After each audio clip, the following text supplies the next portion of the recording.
Good afternoon, everyone. Thank you for coming on a dark December Monday night. I just want to thank you for joining us today as we launch our town centre delivery plan.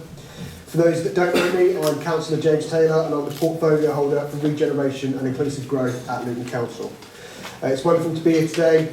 A little bit of housekeeping, I'm sure we've all heard a million times before. We're not expecting any fire alarms, are we, Marie? I don't think so. And if there is a fire alarm, please proceed via the exits here and here to the muster point, which is the big unmissable Luton sign just out in the Hat District. I'd like to speak about the delivery plan itself and how it's been developed and is still and will be monitored. But first, let's watch a new video about the town centre, which gives a flavour of what's happening over the next 5 years.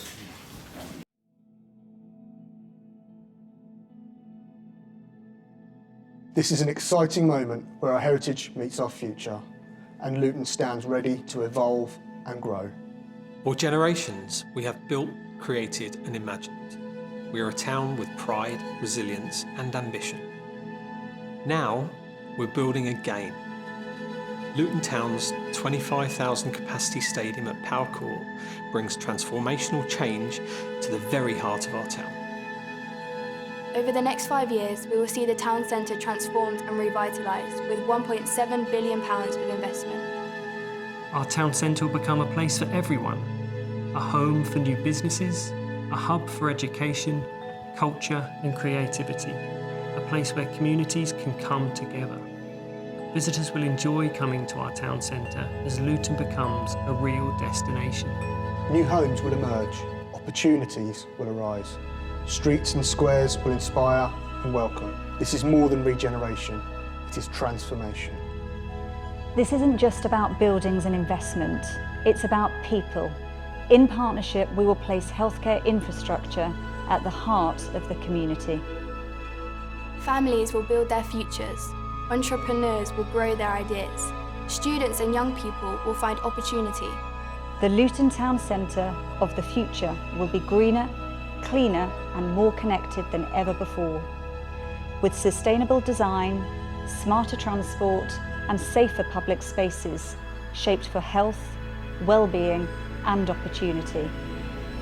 This is not just a plan, it is our promise. A town centre worthy of our ambition, of our people and of our pride. Together we will build a vibrant town centre that belongs to us all. Luton, the future is being built today.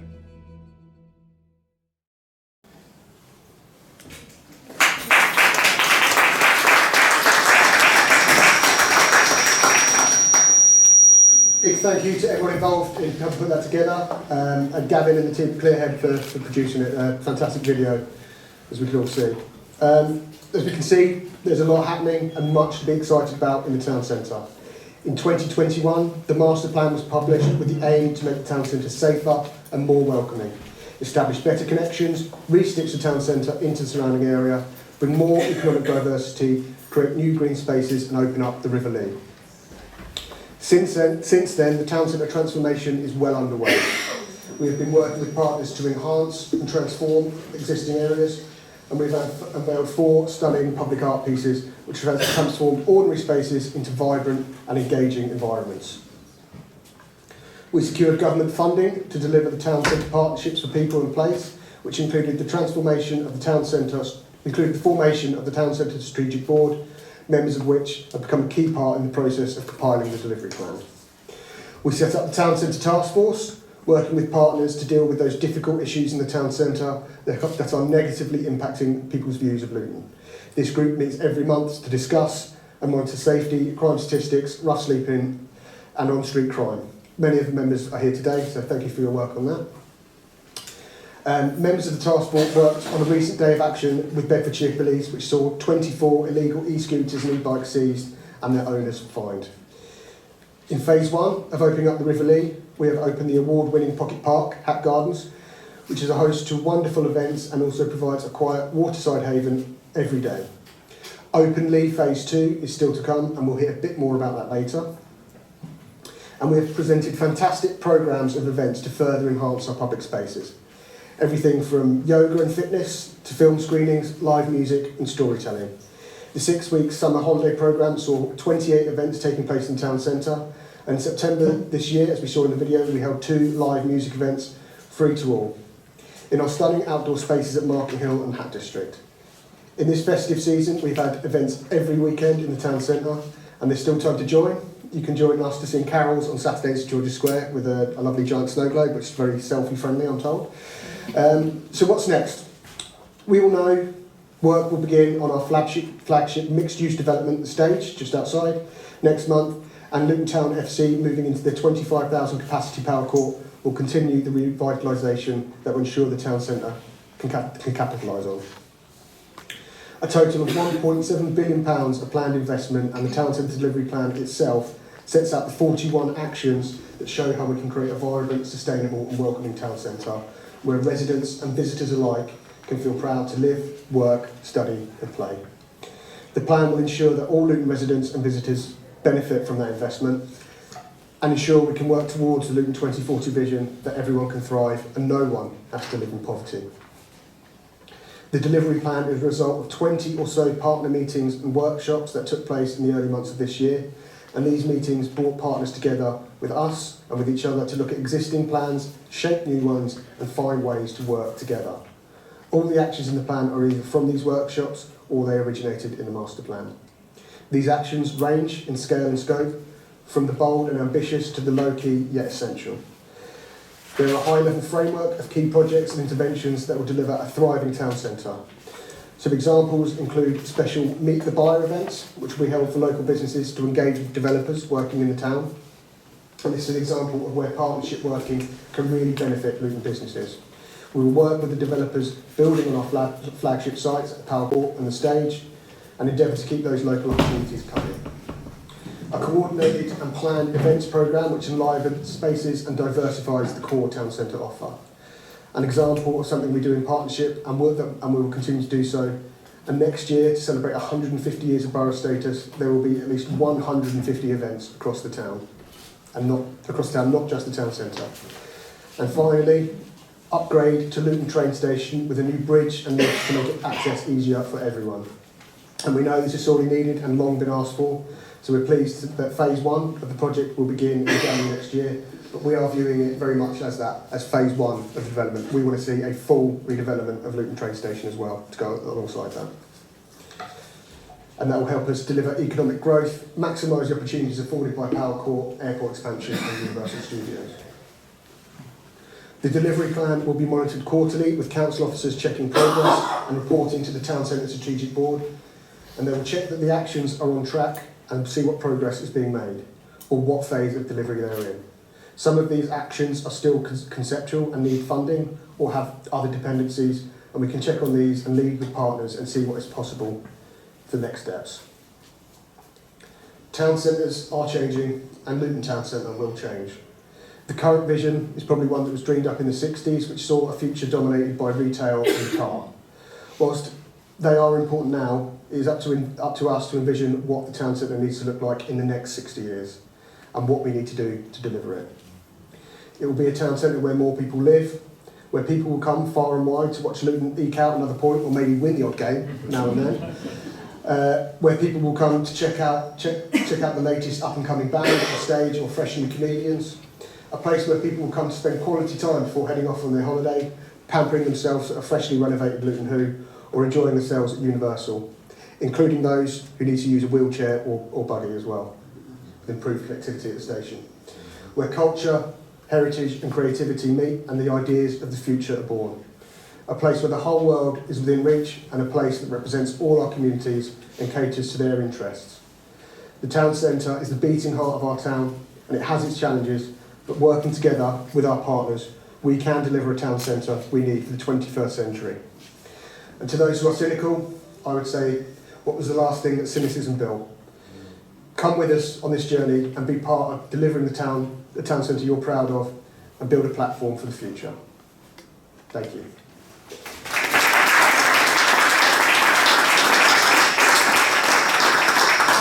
So with that, let's meet some of those partners that are up on the stage with me already. We have Melanie Banks, the Director of Redevelopment and Strategic Planning at Bedfordshire Hospitals NHS Foundation Trust. You've got a longer title than me, not many. Fergus, McLardy, bid manager, nice and simple. Jenn Smith, HR director at Luton Town Football Club. Cadete, project design and delivery manager at Luton Council. And Sinead McNamara, director of Inclusive Economy.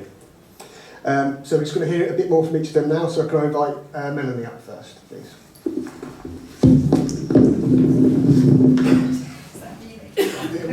Sorry, I apologise. Yeah, you will need to speak into that one.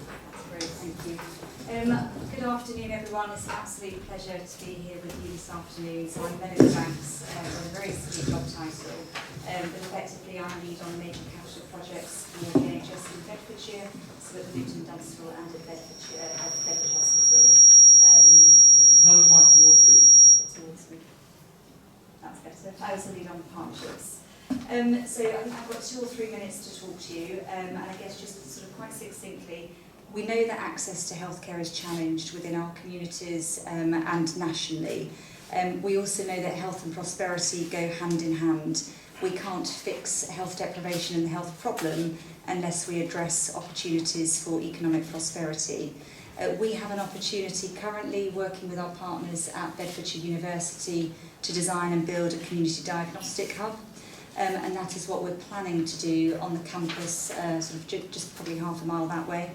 The Community Diagnostic Centre will serve the communities of Luton and South Bedfordshire, providing increased diagnostic capacity for endoscopy, CT scanning and DEXA scanning. So ultimately helping patients that are on a gastrointestinal pathway, a liver pathway or a cancer pathway. It's a £27.5 million investment. Construction's due to start next year, subject to final government approval and rubber stamping, and construction will complete at the end of next year. So a lot of the work that you see happening at the university currently is around enabling this change, enabling some positive changes for students at the university, and also enabling the space for us to provide the diagnostic centre. This isn't just about capacity though and improving access to healthcare for patients. This is also about strengthening our partnership with higher education and supporting young people and students into career pathways around health and the health and sciences. So as part of this project and arrangement, we'll be increasing the placement numbers for the University of Bedfordshire students to come and have placements at the hospital, and in turn the university can increase their recruitment of students so that we start to attract more and more local people into health and science related courses. Thank you.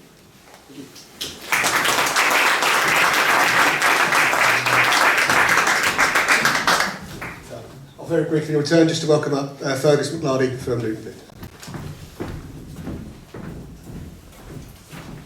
Good afternoon all. Yes, I'm Fergus McLardy. I'm actually the returning bid manager for Luton Bid.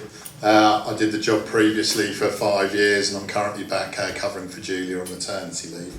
Luton Bid is a company that actually manages a pot of money that's put together by Luton Town Centre businesses. And with that we put together a business plan each year, well actually originally every 5 years, and then with the directors who then come on board, of which there are currently 9, we look at what projects we're going to run each year.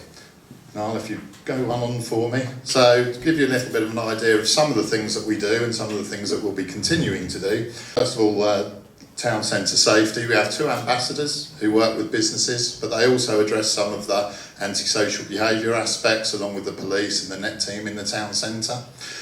We're also run Luton Safe, which is the equivalent of Luton's Pup Watch scheme, and also LBAC, which is Luton Business Against Crime.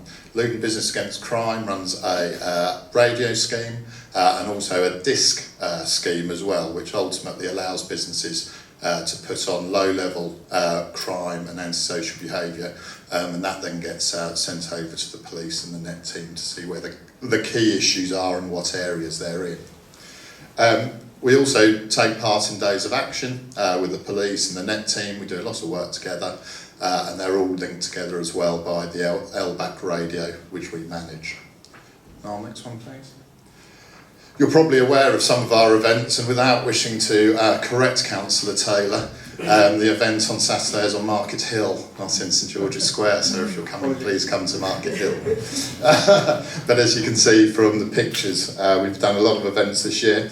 We had reindeer on Market Hill last weekend, which was very popular.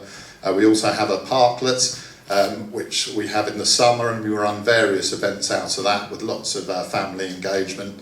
The picture you can see in the middle there is our friendly dragon that was there this summer and will be joining us again in Easter.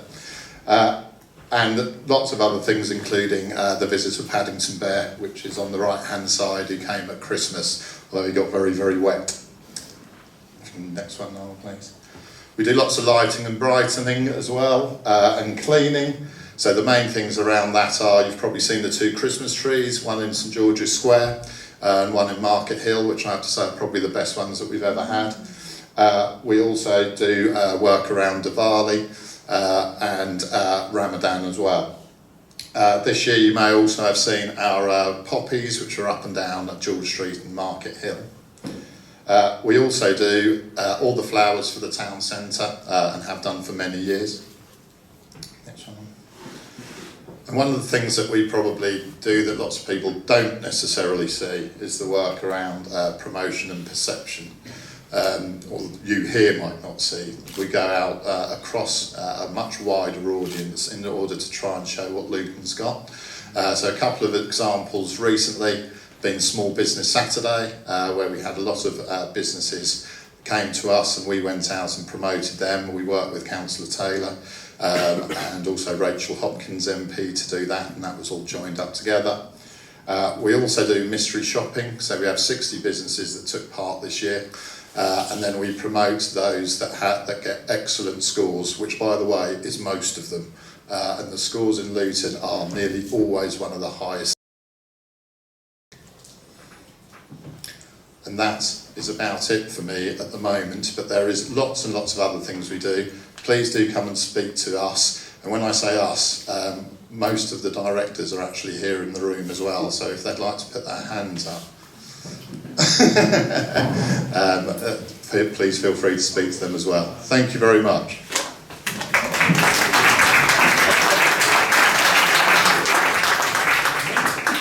Thank you, Fergus. Again, very brief for me. I invite Jenn up from Luton. Good afternoon, everyone. I'm aware you're typically used to hearing from Gary or Mike, but they've both got competing priorities, so you get to hear from me instead. So my name is Jenn Smith. I'm HR Director at Luton Town Football Club. I'm also a lifelong Lutonian, and having lived in the town my whole life, it's a real privilege to be here today to talk about this project. It's an incredibly important step forward for the town. The Paracourt Stadium is a transformational development, not just for Luton Town Football Club, but for the town centre and wider region. It's located in the heart of Luton and will provide a modern, sustainable 25,000-seater stadium, which we hope is going to act as a catalyst for long-term regeneration, supporting both economic growth and improved infrastructure across the town. Additionally, we all feel very strongly about the renewed sense of pride and ambition that it will bring to the town centre. The project itself has already passed some significant milestones, including the granting of full planning consent for a stadium that's designed to integrate seamlessly into the surrounding area with accessibility, sustainability and community use at its core. Importantly, Paracourt is on track to open for the 28-29 season, marking a major moment not just in the club but the town's future. Right now we are continuing with pre-construction works, so further to relocating a substation and rerouting a river. Those of you that have taken the train past the site will see that it is a hub of activity at the moment. And whilst much of this activity takes place below ground and might not be immediately visible at this time, it represents some of the most critical work in the entire project. So this foundational stage ensures that the stadium is built safely, sustainably and to the highest of standards. Beyond its physical build, Paracourt is fundamentally about people and opportunity. The development creates significant employment during construction and once operational, alongside apprenticeships, skills development and long-term career pathways. As HR Director, I have the privilege of seeing firsthand exactly what that opportunity and potential it has to bring to the town. As we've discussed this afternoon, it sits within a wider programme of regeneration across Luton, and united with the projects discussed this afternoon, demonstrate a shared ambition to revitalise the town centre and deliver long-term benefits for residents and businesses alike. I think from all of us, it's a big thank you to everyone involved in getting the project to the point that it's out. I think over the next coming months you'll see some significant changes on the site and some real proactiveness, which I think everyone's very excited for. And further to look forward to the conversations this afternoon and to seeing us all move forward together.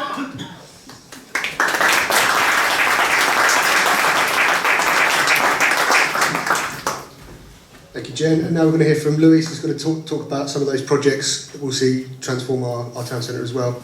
Louis. How's everyone doing today? I think it's one of those late afternoons, everyone's kind of on a low, hopefully energise everyone a little bit. First thing to say is great to really see the printed form of this delivery plan. It's a long time coming, and it's great to just see in paper format, as well as all the digital stuff we've got out there. But I'm coming to talk to you about the projects themselves. I think following from what we've heard now in terms of the projects, we've seen the key anchor projects we've got, like the stadium and the stage and so on. I think it's important for everyone to remember, the state that the town is in and what we're trying to drive towards. The key fundamentals of what we're trying to deliver is connectivity and making sure that the regeneration is flowing through the town centre. That the projects don't happen in kind of isolation and people see them as a token gesture. This is meaningful projects that will link through the town centre. If we pick up from what Jenn was saying in terms of the football stadium, starting from that end, we will see the redevelopment of St Mary's Road with more greening, the space becoming a lot more friendly, less car orientated, with cycleways and so on. So I think that will come through. Obviously, the redevelopment of that element is working hand in glove with the football club. So we'll see that coming through. And the ideal scenario is that when the football club opens up the stadium, then St Mary's is in this new shape and form, providing a nice platform towards the town centre. So if we carry on that kind of journey, we will come to the stage development. And for all those involved, we've seen that it's been a kind of one of those love affairs that is up, down, and is going that way and this way and whatever. Not for the lack of everyone sort of pushing in the right direction. At times it felt like maybe it was soap opera, but we're getting there. I think everyone's learning the processes from the building regulation, but fortunately we can announce that from the 5th of Jan, activities will resume on site and we'll begin to drive that programme.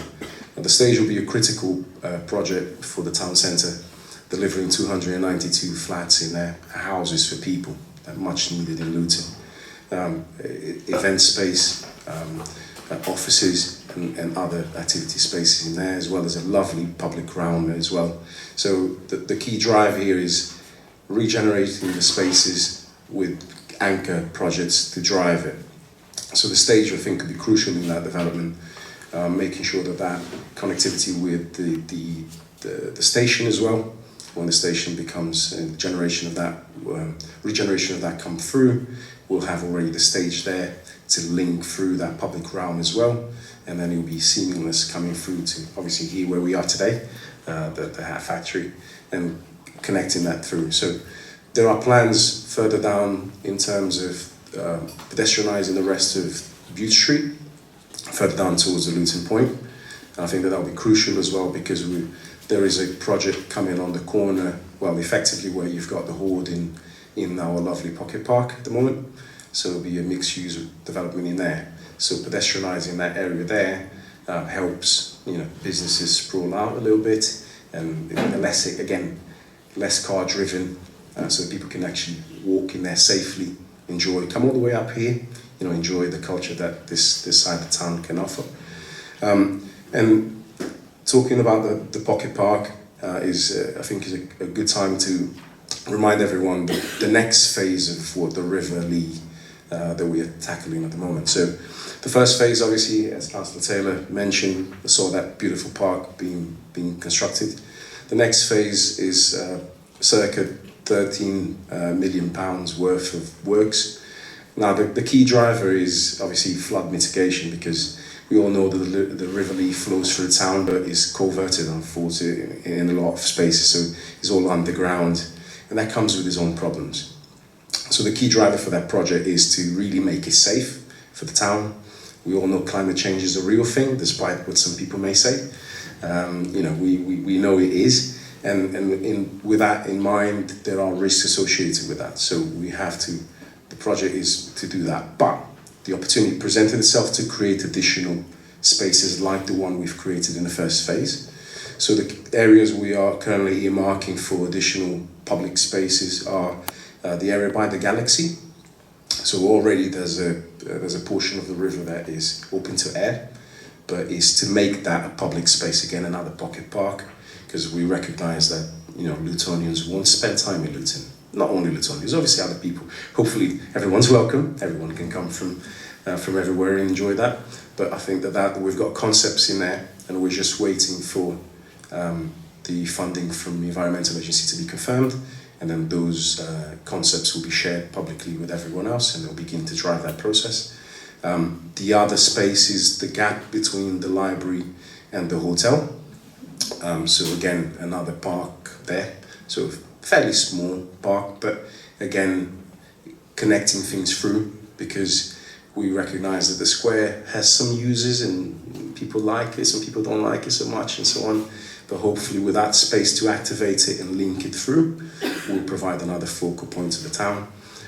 There's a project behind that just to link through. It's not directly related to the Openly, but there's a project in the concept stages for the Library Road multi-hub, multimodal hub. Yeah. Yes, that's it. I get there. A car park. But it is again making spaces really good to connect through, and modern and green, and connecting through the spaces from effectively the St George's Square across to here. But the Openly Phase 2 will have other elements to it, sort of linear parks and connectivity through, as well as just improving the general resilience of the town for flood events, as we know that they're becoming more common.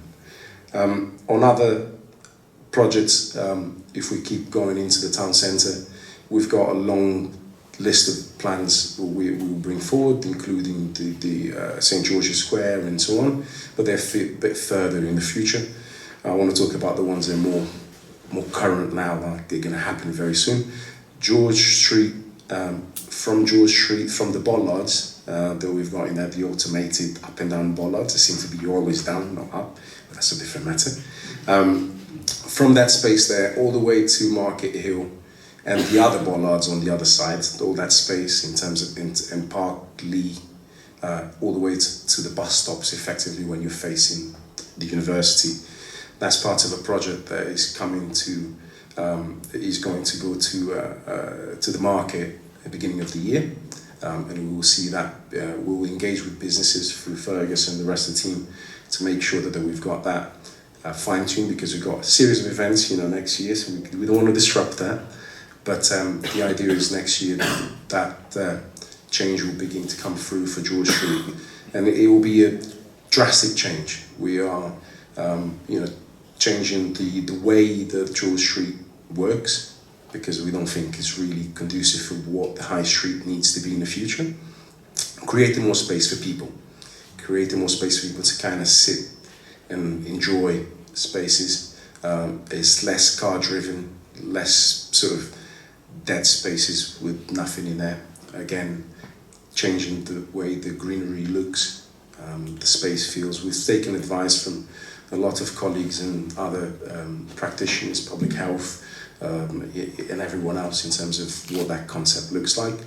And we believe that will change drastically how that space looks. And Market Hill as well. I think just making sure that that space works for everyone, that doesn't become a focal point for crime or anything like that. People feel safe to go through there. Children can enjoy it, and it becomes another place to go and visit, a place of its own for activation as well. So I think that that's crucial. And we hear what businesses are saying in terms of the want to come onto the street as well, to have, seating outside, doing all of that. And we're working collaboratively across the council to make sure that we have those opportunities. And I'm talking to Fergus, and we're going to circulate something to the businesses in the first week of Jan to sort of seek the opinion of the businesses in terms of certain areas that we've outlined that we want businesses to come out, whether they match what businesses are expecting that to be. But I think that'll be crucial, and any comments or any other sort of feedback we can get from everyone else, I think it'll be fantastic. But I think those couple of projects will be crucial to drive the next stage of delivery. I'm all about delivery, we just want to build stuff and get it done. So, but yeah, thank you very much for your time.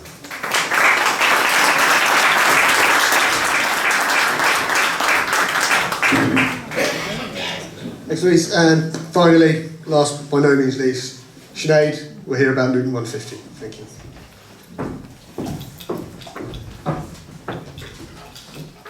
Good afternoon, everyone. It's great to be here with you. So, in 2026, Luton hits a really big milestone, 150 years as a borough. When you think about that, that's 150 years of growth, change and community. We've gone from a small market town to a place known for industry, culture and incredible resilience. And this anniversary gives us a moment to look back with pride, but also to look forward at everything that's coming our way. It's more than a celebration, it's a genuine opportunity, a chance to bring businesses, residents and visitors together. A chance for us to show off what Luton does best, and a chance to attract new investment, new footfall and a renewed sense of pride in our town. With everything lining up for us, Luton is on the edge of a once-in-a-generation moment, and the town centre sits at the heart of that. We've already been laying the groundwork. Back in 2023, we launched Step Forward Luton, our new place and investment brand. And it's growing into something powerful. Thousands of people are engaging with our ambassadors, our events, our website, our newsletter, our social media channels and the Step Forward Luton app. It's helping people see what's happening in Luton, what's changing and most importantly, what's possible. In 2024, we had a real wow moment. We hosted Radio 1's Big Weekend, the biggest event this town has ever seen. And it showed the whole country what Luton can do when we come together. The ambition, the creativity, the community spirit, it was all on display. And now we're ready for the next step. Today we're launching our town centre delivery plan. It's a focused, future-driven blueprint for how we activate our spaces, support our businesses and bring new life and energy into the town centre. It's about making the town centre a place people want to be day, night and throughout the year. And then comes 2026. We're planning a full year of celebration. We'll kick off with a major launch in the new year and then deliver 150 events, one for every year of our borough stories. These events will celebrate our heritage, showcase our talent and creativity and bring colour, pride and connection into every corner of the town. Cultural-led regeneration and place activation sit at the heart of our new town centre delivery plan. They shape how we animate our spaces, how we support our businesses and how we tell Luton's story to our residents and to the world. And speaking of the world really is coming. Next year, we'll launch our new visitor economy, with airport growth taking us to 32 million passengers, the arrival of the stage, a brand new football stadium and Universal just down the road. Luton's destination offer is about to change dramatically, but our job is to make sure we're ready to welcome thousands of new visitors, ready to support our leisure and retail sectors and ready to make the most of the opportunities that lie ahead. We do have a unique advantage in Luton. We're one of the closest in Europe and the world to a major international airport that gives us reach, visibility and global connection that very few places can match. And it's something we haven't been able to tap into before, and mainly because we haven't had a visitor and leisure offer to pull people in and keep them here. But that's changing, and changing fast.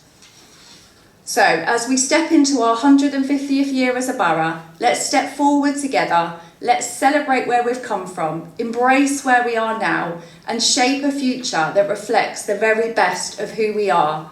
This is Luton's moment, and together we can make it truly unforgettable. Thank you.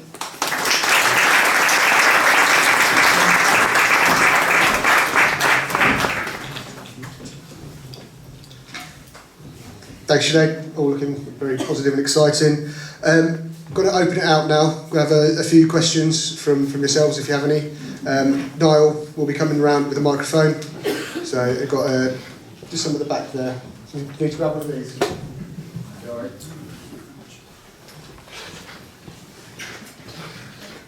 So if you could say who you are and who your question's to as well.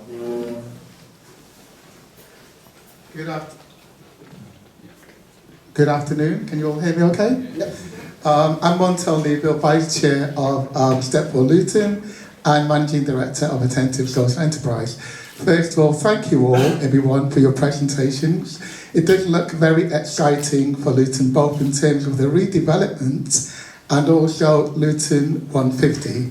I'm a former Regeneration Manager, and one of the key things which I took away from my previous work is bringing local people with you. I didn't hear that much about how you are going to bring our local communities and local people with you. So I'd like you all to think about that. I did hear about the University of Bedfordshire is going to work with one of your organisations. I think that was from Melanie. But that's less than 1% of our people, even at that age group. So, for example, I didn't hear about how you're going to work with our schools and our colleges and people who's not in education, training or employment, or who's on like apprenticeship schemes, for example. But my main question to everybody is, what are you going to do to ensure local people are involved and there is a direct connection to Luton 150, which we just heard about today? Thank you. I'll take the first part of that. So as part of that engagement, welcome. We're doing it right now. A lot of these projects have been fed into via the public. We've consulted via the stage. And one of the main things as well is we have got our nighttime economy plan coming next year, our task and finish group, chaired by our councillor Stevens over there. And I think that had one of the biggest engagements we've ever had in terms of consultation. I think over 1,000 responses, if I remember correctly. Yeah. But yeah, getting the town centre right is about delivering the town centre that our town needs, not a particular section. It's one for everyone, and we're really keen to get out there and talk to these. But this delivery plan is the nuts and bolts of how we do that. I think we'd all love to see a performance venue. We all want to see Power Court. We all want to see the stage and community diagnostics in the community as well. So I understand your point, but we're going to keep doing that. And if we want to have a chat after, more than happy to. Did you want to add anything, Sinead, on the 150? So, Yeah. Oh, it is on. The 150, absolutely, that's going to be fully with the community. The idea is we have 150 events across the whole of the town. They're being shaped now with the team. Montel and Corey and the team will engage with the ambassadors to make sure that you're fully behind all of those, how we can go and reach the 20 wards that we have as well. It's not just about the town centre. Though the town centre is what we're talking about today, the focus of 150 will be celebrating the whole town. I think there's a real opportunity next year with Carnival being 50 years as well. We've invested in bringing that back to the park. I think that is absolutely about community. The community have spoken. They've said they want it to be back in the park. So I think there's lots more opportunities for us to grow. We need to make sure that through the ambassadors and others that we get more of our residents and visitors at our events as well. I think that's really important. Let's get the footfall up. But there's nothing that doesn't involve community. Everything talked about today, you only had 2 or 3 minutes. but community sits at the heart of everything we do. We're doing this for the community. The community want a better town centre. They want high quality events. They want to be able to go out and have fun and do things. That's what we're trying to do with them and for them. Okay. Next question, please. No. Hello there. My name's Paul Hammond.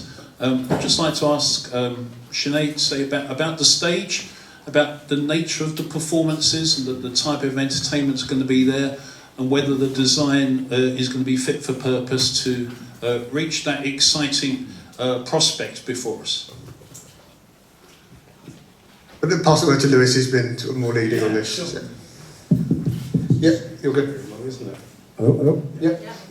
Yeah, the makeup of the venue is being considered quite carefully, because obviously it doesn't sit in isolation. It needs to sit in the ecosystem of other event spaces like this, theatres like this, and so on. So that's been carefully considered in terms of the size, the design for it, and we can guarantee that it will be fit for purpose. It's not one of those projects that is sort of just dreamt up and then we progress.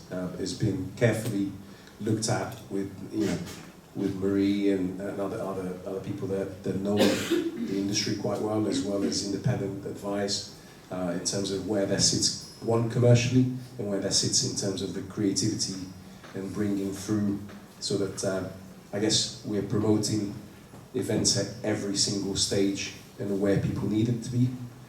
But yeah, the design is progressed sufficiently. We've seen it. We've reached stage 4 now in terms of RIBA stages, so it's been approved. So I can say with confidence that it's fit for purpose and is to deliver a range of events. Obviously, the event types in there need to be broad to make the property, make the asset work. So it can't be a single type of event. I think initial stages pointed towards one direction, but I think now is slightly broader. But it will be fit for any type of event to be there, whether it is a bit of music, whether it is a theatre performance, and so on. But it will have the relevant stage lighting, sound, and acoustics, and so on to be fit for purpose.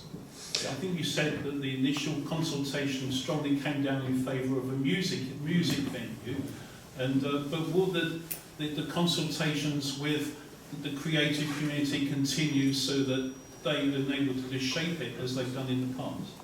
Yeah, I think the ambition is to, one, we don't want to build a white elephant. We don't want to build something that stays there and doesn't work. It needs to work for the community. It needs to work for the creative industries, whether that's the music, whether that is theatre. I think there'll be plenty of space when an opportunity for driving exactly what those events will look like, and working collaboratively with whether you want to be involved. We're happy to have a conversation after this and see where the opportunities are to actually drive that. Thank you. No.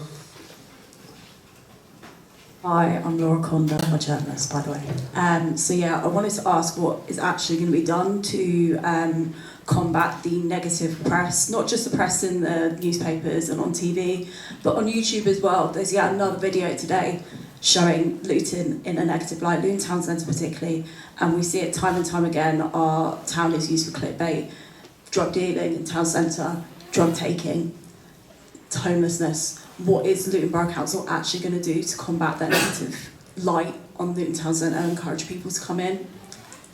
Because one video is not enough, frankly. Yeah, I agree. This is just a launch event, and we understand their issues. We're not shying away from not burying our head in the sand.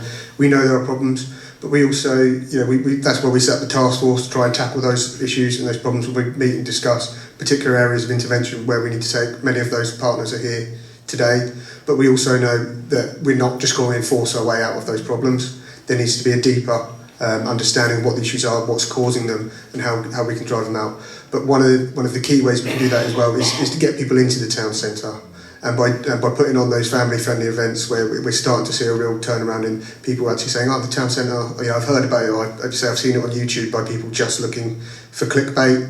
It seems to be their target, not just Luton. It seems to be London as well. Apparently, that's a complete hellhole, if you believe it. But still one of the most expensive and dynamic cities in the world. So I completely understand the frustration. I live in Luton my whole life. I understand that there are problems. My children are going to grow up here. I want them to have a clean, safe town centre as well. And we start just by doing, by believing, by building. We're laying the foundations for the town centre for the next 30, 40 years right now. And I think we're going to start to see some real transformation in the next few years. Thank you. Hello there, my name's Alan Yaksich. I'm an independent filmmaker and video editor. I've got two questions actually. One of them is about opening up the River Lee and the other one is about George Street. So these questions are probably for Louis. So the first one about the River Lee, you mentioned that the area next to the Galaxy Centre and the area between the library and the hotel will be looked into or developed even. What about the area between the recently opened Hat Gardens and Cheapside, so the area between Barbers Lane and Cheapside? What's going to happen there? That's the first question. And the second question about George Street, what's going to happen to some of the buildings that are closed, that have no function going on there? Do you want to start this and I'll jump in at you? Yeah, sure. So the area that you mentioned next to the Pocket Park and towards Cheapside, unfortunately that is privately owned. And yeah, we've had a lot of dialogue with the owner and so on, but it's not the easiest purchase to be made.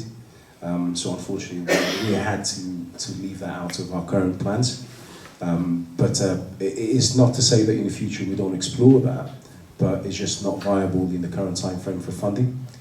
So we had to look elsewhere for opportunities that are actually viable. In terms of the buildings, just from in George Street, in terms of the regeneration standpoint, I'm sure Councillor Taylor will come in there, but there's work that we're trying to do, and I think it's important to look at how the regeneration itself of George Street, and sort of revamping George Street from changing the way people traverse through George Street and so on. We hope that will promote businesses to start to occupy some of the spaces that perhaps haven't been viable previously, because not all kinds of businesses can operate from George Street currently in the format that it has. So we're hoping that element of regeneration will promote businesses more widely to take sort of space, take position in George Street. But yeah. Yeah, so just to add a bit on Cheapside, I think what's crucial as well, I think there are some historical buildings on Cheapside which I think should work to preserve. Not sure how well they're preserved internally, but I know the ambition is for this open lane for all the parks to join up, and eventually one day it will be like a long linear park running through the middle of the town, which I think would be really, really nice. We need to preserve those heritage items as well. And I think when you talk about George Street and there's people talk about vacant buildings, they usually mean one building in particular, the ABC Cinema. We all know it's been sat there empty and derelict for a long time. The lease currently sits in private hands, and they collect the rent for the 3 shops that are attached to it as well, so they're very much sitting on their hands at the moment. We are trying to have discussions, positive ways forward, conversations with Home England, conversation amongst ourselves. I know Gavin, the chair of the bid, he's really keen to see that developed as well. So it is something we're looking at, but we're very clear it has to have value for the Luton taxpayer as well. We're not just going to throw taxpayer money at something just to get a lease back that someone's sitting on to not develop. But we all want to see it back in use. It's a really nice building. It's got real architectural value as well. And so it's about that 21st century town centre, but preserving the heritage we do have as well. No, I think we had Jackie down here.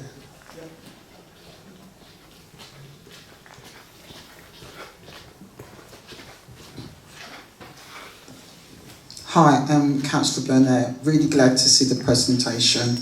However, my question first is to the NHS. Right, the community's had quite concerns, and us as councillors have heard it, with NHS services and health provision coming into the mall. They believe that it's totally changed the town centre. What assurances are you going to be able to give us with regards to the diagnostic centre? I believe it's right, but I am concerned, given the experience that residents have had with regards to Arndale House and drugs and alcohol, and how the town centre is one of the reasons. There are many reasons, but how do you see the diagnostic centre improving on health and also the prosperity of the town centre? That is really how I wondered what you see that one happening. And also, I would love to know in this presentation, how are we going to attract investors to have nice, positive experience? The community stuff is really good on the days, but people are not. I want the sort of experience I get in Stratford. Yeah, I go to Stratford, I go to St Pancras. There is something every day. There's something in the evening. That's the sort of ambition I have for my town. So I see what you're doing is really start good in the beginning, but how are you going to get those other investment opportunities, private sector, so we in Luton can have a lovely evening meal and not have to drive to Milton Keynes, because that's what I want as families. So can you, NHS starts and whoever needs to I'll jump in on talking, Jenn. please. Thank you, James, Councillor Taylor. James is fine. Thanks very much for your question. I think part of my response hopefully answers gentleman in the middle's question earlier. So there's been quite a lot of stakeholder engagement this year with patients, community groups, faith groups, neighbours of the university and of the trust to talk about this move, because essentially we are taking services out of the hospital and the community. So that is the national direction, that's the government direction, but of course we have to ensure that that's right for our communities as well. I have to say, interestingly, I've not heard the feedback that you've heard, so it would definitely be good to talk later. The feedback we've had has been overwhelmingly positive, and to be truthful, sort of patients have really majored on better access in the town centre. So we know at the hospital it's getting busier. We see more and more patients every month, every year. It's a difficult place to access, it's a difficult place to navigate. So being seen in the community, close to our bus station, train station, with good parking, and the ability to do your shopping at the same time, actually all of the community groups we've spoken to have said this is overwhelmingly exciting. Yeah, hopefully that answers some of the questions, but very happy to talk later and get a lot of feedback around the Arndale services. Yeah, and in terms of investment, that's exactly what we're trying to set up here. You know, we put the pieces in place, and then we want to see further investment coming in. We talk about that £1.7 billion figure. With that, most of that isn't council money, that is private investment. Okay. And I think if we start to see Power Court coming out of the ground, we've got a vibrant performance venue, and then if we can get that damn train station redeveloped, that'll really unlock some economic growth opportunities. And you know, we say we've got Universal coming down the road. I imagine the hotels nearby are going to be quite expensive, so plenty of people might be coming to stay here. So we need to have a town centre ready to cater and provide for them for when Universal happens. And we have our own economic driver up the hill at the airport as well. 32 million passengers coming through a year. Some of them will be spending their time overnight. They want a great town centre that they can come and enjoy as well. So to say, we know it's got this challenges. It's recognising those challenges, finding the opportunities, and maximising what we can. And we're starting with the building blocks now, and hopefully we can deliver that in the future and bring in that investment. Thank you. I think we had Marie, David, and then there's a gentleman at the back there. And then I think. Oh. Hi, Marie Kill from the Culture Trust in Luton. Sorry, I've lost my voice a bit. I just want to congratulate you, actually. It's really great to see some of the vision that came out of the work that Toby did many years ago translate into delivery, and I think that's a really hard thing to do, to actually shift it from a big vision into something that's very practical, that it's split into projects and that it's deliverable. I think one of my questions, and it cuts across a number of what you've shared, is about the connectivity across the town, about that visitor journey, about how people will navigate their way around the town safely. I think particularly after dark, how they can get around. I think, Lewis, you talked quite a lot about the, you took us on a really interesting journey from Power Court all the way around. And I was beginning to think that some of the original conversations is about how people can navigate without cars around all the different quarters and projects. Could you just tell me a little bit more about how that visitor experience and how that the walking journey around our town centre might look like?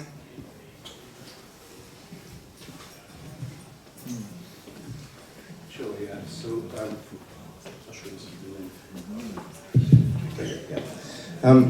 yeah, I think the vision has always been, as you said, Toby, who's with us over there, has done a great bit of work in the master plan originally, and we kept true to that. And I think the objectives are still to try and re-stitch the town across so that people can, traverse the town a lot easier.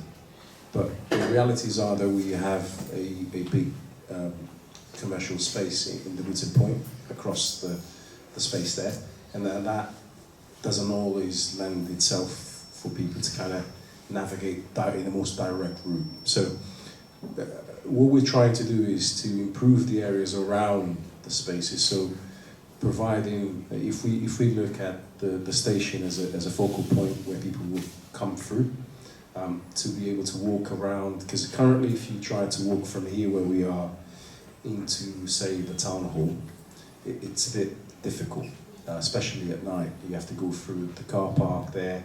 It's not very pleasant, it's very dark and so on. But this has been taken into account in the feasibility studies that we've done and concepts that we created. So the concept for the car park space that's going to come through on Library Road, for example, it's not just a simple car park space. It's a lot more evolved than that. There's a green space that comes with that promotes that connectivity across to Guildford Street and so on, to all these spaces across here. And the same sort of running concept. That's weird. Possibly. Sorry. Yeah. Oh, that's a bit better. Yeah. So you will see the same concept throughout all the projects that we're trying to implement, which is making it really easy for families and people, especially women at night and all these vulnerable groups, to travel through those spaces.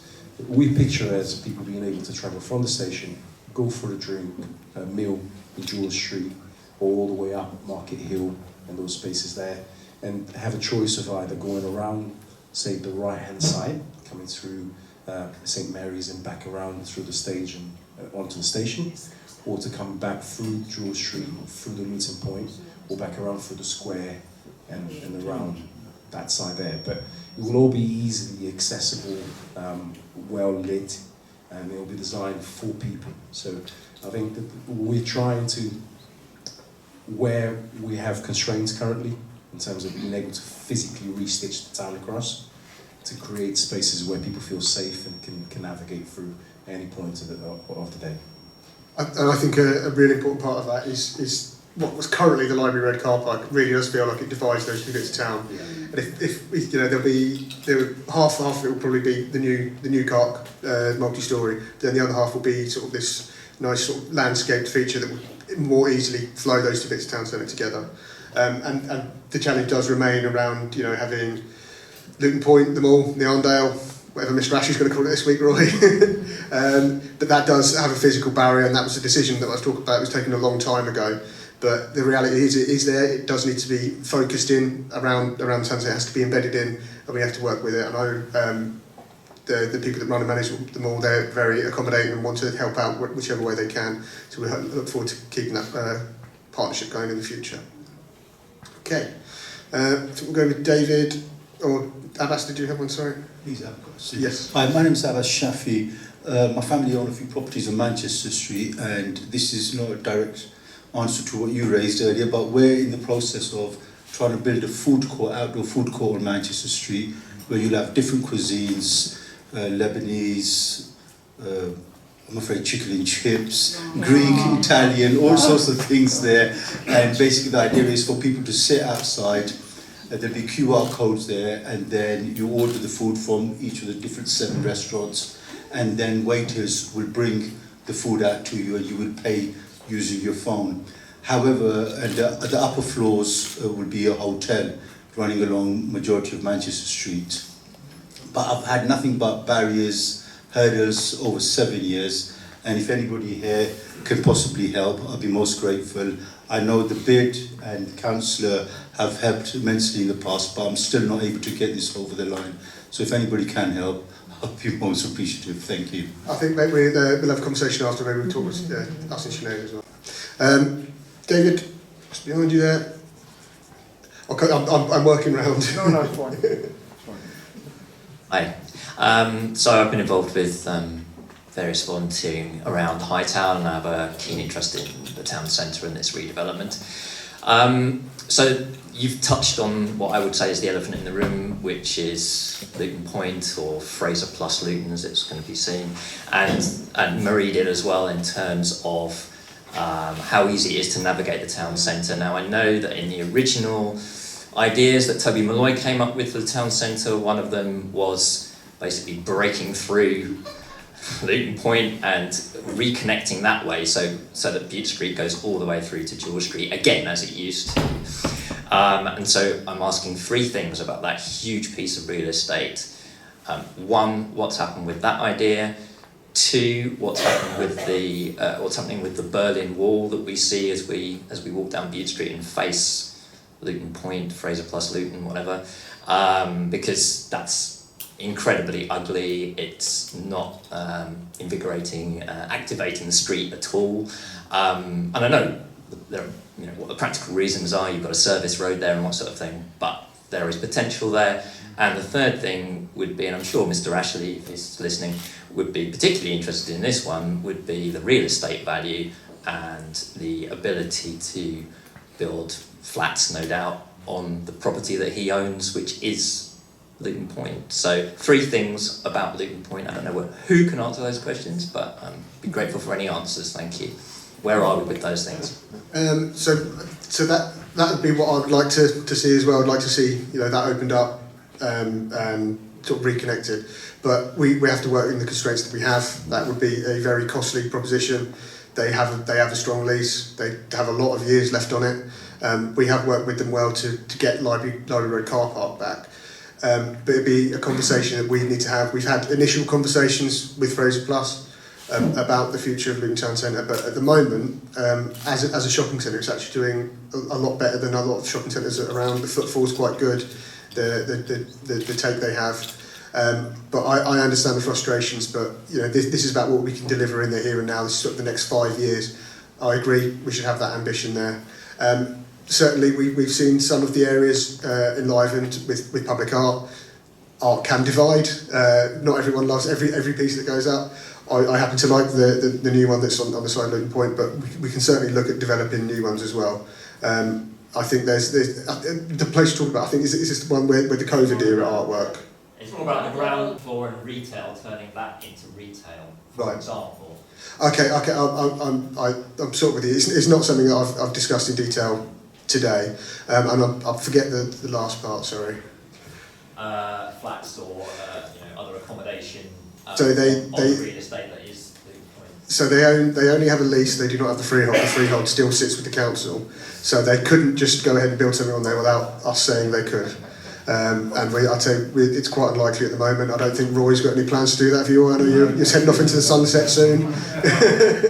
But no, yeah, we have a good positive relationship with them in it, and we're going to keep that going because it is really important to our town centre. But I know there are frustrations. They certainly probably have some with the town centre itself as well. But we try and work together. I think we've got a gentleman right at the back, and then I think there's Councillor Stevens down here. Yeah, thanks. This one's for Fergus. My name's Mike Jones. I'm the vicar of St Mary's in Luton. So that's the 900-year-old medieval building that we're trying to open more often, so it's of more sort of use to people in the town. But I think the question I've got is, most of us support the Power Court development. We do too. Well, of course, we find ourselves post-Hillsborough, and there's something called the X Zone. So we find ourselves in the X zone of the football stadium, and some of others also might be in that situation. So for those of us in the external zone of a football stadium, there are new regulations that we then have to make sure that fans are safe as they come out of the football stadium, which isn't the football stadium's responsibility, but it would come under the council to help us to actually look at that. So I'm just wondering, it's not necessarily in the detail of your plan today, but who is organising that on the council side of what we all around the outside of the football stadium, what we have to do, because we're going to have to deliver it in 2 years' time. So we're a small church, a couple of hundred people, but there's we've got a green space outside where thousands of people could flow through. So if you think about the health and safety of that, there's actually going to need a financial investment that we can't come up with. So just wondering who's the point person for that, and what's the thought gone into that? Because I'm sure someone's thought about that. Yeah, I'm sure some of that will come under the Section 106 agreement. Lewis, did you want to talk a bit more about that? Yeah, I think that's an interesting one, but we are, obviously, I touched on St Mary's when I was talking earlier, and some of those elements are already being considered and baked into what is the regeneration of St Mary's area, if we're going to say so, because I think the original plans from the football club didn't really encompass a lot of that area, but if you look at the latest plans, they now cover it.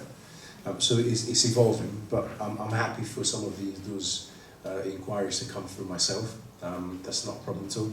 We've got a working group in terms of the regulations and all those other aspects, and I think when we have, I guess the difficulty here is that the scope of works for what needs to happen between the club and LBC are not fully baked in yet, because it's Section 106 and all those kind of other intricacies that will dictate how much we can and can't do.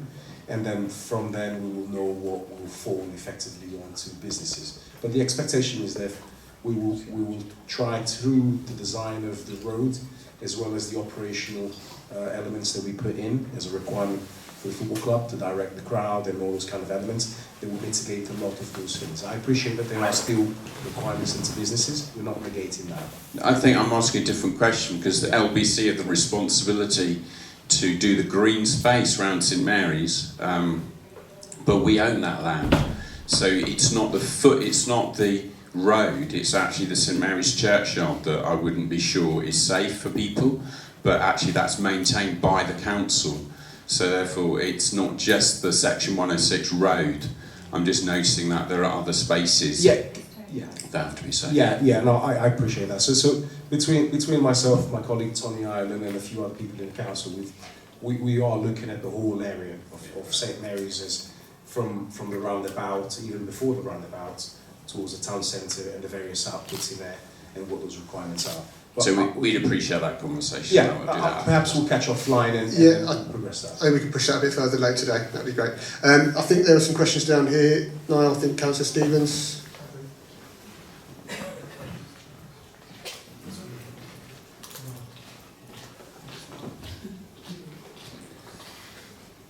Yeah, thank you.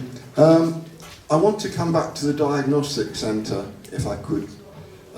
I say that because although I'm a councillor, I was 27 years at the University of Bedfordshire as an international director, as an associate dean. How much of that diagnostic centre is going to be for the use of the hospital, and how much is actually going to have an academic aspect to it, on the basis where perhaps there could be new courses that are going to be developed going forward? So, I mean, if it's primarily just going to be used as a diagnostic centre, that's not really in terms of what a university should be about. But if that is also for developing new programmes and new courses, I can understand where that is going. Yeah, thank you for the question. So to provide some assurance, it's 100% an NHS facility. So all of the testing capacity, 7 days a week, 12 hours a day, is for NHS use. So it increases our testing capacity. Sorry, I don't know if that's... Apologies, that's an awful sound. I can try and speak very loudly if that's where was I? So yes, 7 days a week, 12 hours a day. This is NHS testing capacity. This is an increase of around 10% testing capacity to help improve access to care. In terms of the relationship with the university, so it's a long-standing relationship. We are working with our partners at the university to look at what other opportunities can we put in place to improve access to education, to improve recruitment and retention of our courses, to ensure that we have a health and science sort of related specialisms recruited into the NHS for the future. So in many ways it's supporting some of the workforce planning that we need to do within health. I think furthermore there are opportunities within this diagnostic centre to really think about the research and development that happens in the university and in the hospital. So lots of clinicians in the hospital interested in research, lots of academics in the university doing lots of research. This is about coming together, putting our sort of resource and minds together to really maximise those research development opportunities. Okay, I think we're sort of pushing on for time a little bit, but we're all going to be hanging around. We've got time for one more. Yeah. Thanks everyone. Finally, yeah, I'm Abu Nasir, I'm Chair of Step Forward Luton. So listen, really positive on the back of the economic growth strategy that we launched last week. So just a few points, no questions really, but firstly, we got over 60 ambassadors working on the ground in different little areas of the town. So what I suggest was, if anybody has any concerns, views, anything, please contact the ambassadors. If you don't know who they are, you can actually go onto the Step Forward Luton website and find out. So we're here to help. The other positive thing as well, someone talked about investment. So some of us actually are speaking to a lot of investors globally in the Middle East and other areas. We've had the government obviously trying to help us as well. So we're talking about 5 billion is the figure everyone's talking about. But 5 billion is just a catalyst. What we want to double that coming into Luton, ideally. So to do that, we've got to work collectively. So Step Forward Luton, the council, university, all strategic partners got to work together. So I know there's a lot of negative sometimes, and I think that's where we sometimes let ourselves down. So we've got to collectively work together. And if there's any residents who don't really understand what's really going on, come and talk to us. I think that's really, really crucial. About the videos, I think, I just spoke to Montel now, I think we definitely got to work on making some really good videos, getting some positive contributors on it as well. And if we can do that, let's share the positives. And just to share one more thing as well, over the summer I actually brought a few investors, a few celebrities and a few high-profile people into Luton. And they found the experience really positive. We actually went down to the town centre. It was real, yeah, it wasn't boring, yeah, the usual stuff. And I think that's what investors want. So let's take advantage of this, work collectively, and please talk to us, yeah? So that's it really. Since the mic's gone, it's back again. I promise we won't fade you down. Thanks James, and thanks everyone. That's really positive, thank you. Okay, just thanks everyone for coming down today. Just going to wrap up there. Please feel free to hang around, have a look at the display boards, have a chat with myself, anyone on the panel, anyone else you want to do, or I'm sure Abu would very delighted to have a chat with you. There will be some festive light refreshments on the way very soon, so if you want to get in festive spirit, please do stick around and have a chat. Thank you all for coming. Cheers.